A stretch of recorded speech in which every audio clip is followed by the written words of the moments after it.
नमस्कार, जय गवामाई, जय बिर्तामाई। हरेक शनिबारको भाँति यो शनिबार पनि हामी वीरगञ्ज नानी हस्पिटलमा खाना खुवाउने कार्यक्रममा आएका छौँ।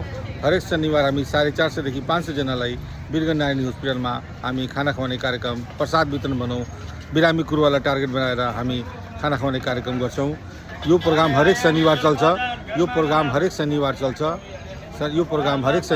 यो प्रोग्राम वीरगञ्ज समाजबाट हामी एउटा संस्था खोलेका छौँ, त्यसको म महासचिव छु। यो प्रोग्राम वीरगञ्ज समाजबाट सञ्चालित यो कार्यक्रममा आजको कार्यक्रममा भात, दाल, आलु मिक्स सब्जी, अचार र खिरा काटो।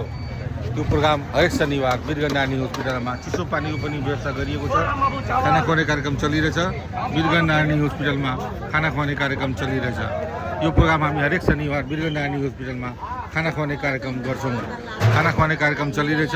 वीरगञ्ज नानी हस्पिटलमा खाना खुवाउने कार्यक्रम चलिरहेछ। खाना खुवाउने कार्यक्रम वीरगञ्ज नानी हस्पिटलमा हरेक शनिबार हामी गर्छौँ। खाना कैसे बनल बा? कोनो दिक्कत बा खाना में? देखिए नो खाना कैसे बा? खाना ठीक बा? कोनो दिक्कत नहीं खाना में? ठीक बा? ठीक बा। खाना खुवाउने कार्यक्रम चलिरहेछ। वीरगञ्ज नानी हस्पिटलमा हामी हरेक शनिबार यो कार्यक्रम गर्छौँ। तपाईँ पनि यो कार्यक्रममा आएर सहयोग गर्न सक्नुहुन्छ। यो कार्यक्रममा आएर तपाईँहरू सहयोग गर्न सक्नुहुन्छ।